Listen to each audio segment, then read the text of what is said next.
शिवजी ने देवी पार्वती को बताए थे कलयुग के ये राज। दोस्तों, भगवान शिव ने माता पार्वती को कलयुग के राज बताए थे। आज की बातें बड़ी ही अनमोल है, इसीलिए वीडियो को पूरा देखें। वीडियो को बीच में छोड़ने की गलती ना करें तथा वीडियो को लाइक करें और चैनल को सब्सक्राइब करें ताकि आप पर भगवान शिव की कृपा बनी रहे। पौराणिक ग्रंथों में इन बातों का उल्लेख मिलता है कि माता पार्वती और भगवान शिव के बीच अक्सर इस बात को लेकर चर्चा होती थी कि कलयुग का स्वरूप कैसा होगा। शिव पुराण के एक प्रसंग में बताया गया है कि माता पार्वती जब शिवजी से अमृत का ज्ञान प्राप्त कर रही थीं, तो उनके प्राणनाथ ने उन्हें कलयुग के बारे में 5 बातें बताई थीं। आज हम आपको बताने जा रहे हैं वो 5 बातें, जिनको आप भी जानिए और यह समझने की कोशिश कीजिए कि आज के परिवेश में ये बातें कितनी सच हो रही हैं।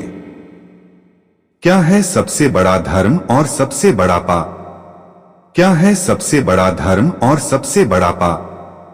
माता पार्वती भगवान शिव से यह पूछती है कि आखिर मनुष्य के लिए सबसे बड़ा धर्म और सबसे बड़ा पाप क्या है।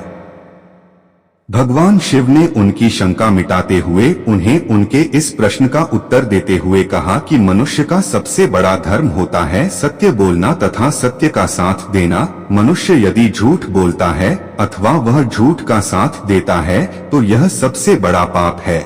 इसलिए हर मनुष्य को अपने मन, अपने काम तथा अपनी बातों से हमेशा उन व्यक्तियों को अपने जीवन में शामिल करना चाहिए जिनमें सच्चाई हो तथा हर परिस्थिति में सत्य का मार्ग अपनाना चाहिए। कुछ भी करने से पूर्व रखें इस बात का ध्यान। कुछ भी करने से पूर्व रखें इस बात का ध्यान। मनुष्य को उसके हर काम का साक्षी खुद ही बनाना चाहिए, चाहे फिर वह अच्छा कर्म हो या बुरा। मनुष्य को कभी यह नहीं सोचना चाहिए कि उसके कर्मों को कोई देख नहीं रहा। कई लोग कोई गलत काम करते समय मन में यह भाव रखते हैं कि उन्हें उनके इस कार्य को करते हुए कोई नहीं देख रहा, जिस कारण उन्हें उस कार्य को करते समय किसी भी बात का भय नहीं रहता, परंतु वास्तविकता का उसे ज्ञान नहीं होता। अतः मनुष्य को अपने हर कर्म का साक्षी खुद ही होना चाहिए। यदि मनुष्य कोई भी पाप करने से पूर्व यह भाव अपने मन में रखेगा तो वह अपने आप को किसी भी पाप को करने से रोक लेगा। हमेशा अपने नियंत्रण में रखें ये 3 चीजें। मनुष्य को हमेशा अपनी वाणी, मन और कर्मों पर नियंत्रण रखना चाहिए, क्योंकि मनुष्य जैसा कर्म करता है उसे वैसा ही फल भोगना पड़ता है।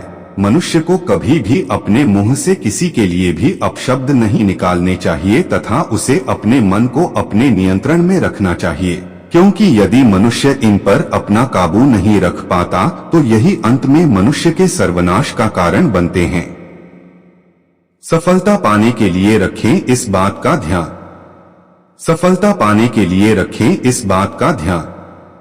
संसार में मनुष्य को कोई न कोई वस्तु अत्यधिक प्रिय होती है या मनुष्य का उस ओर अत्यधिक लगाव हो जाता है, जिस कारण लगाव और मोह का एक जाल सा बन जाता है, जिससे बाहर निकल पाना मनुष्य के लिए असंभव हो जाता है। इससे मुक्ति पाए बिना मनुष्य कभी भी सफलता नहीं पा सकता। अतः भगवान शिव ने इससे बचने का एक उपाय बताया है। मनुष्य को जिस किसी भी वस्तु आदि से लगाव होता प्रतीत हो रहा हो उसे उस वस्तु में दोष तलाशना आरंभ कर देना चाहिए। सोचना चाहिए कि यह कुछ पल का लगाव हमारी सफलता में बाधा पैदा कर रहा है, जो हमारी पूरी जिंदगी को व्यर्थ कर देगा। इस प्रकार सोचने से मनुष्य धीरे धीरे अपने आप को उस वस्तु के मोह से दूर होता हुआ पाएगा और अपने कामों में सफल होने लगेगा। इस तथ्य को जान लेने पर मनुष्य कभी दुखी नहीं रहेगा। यदि मनुष्य अपनी तृष्णा अथवा इच्छाओं पर काबू पा ले तो उसे किसी भी प्रकार के दुख का सामना नहीं करना पड़ेगा, क्योंकि मनुष्य की अनावश्यक इच्छा ही समस्त दुखों की जननी होती है। भगवान शिव के द्वारा माता पार्वती को समझाए गए इस ज्ञान में जीवन के समस्त दुखों के निवारण की बात की गई है। धन्यवाद।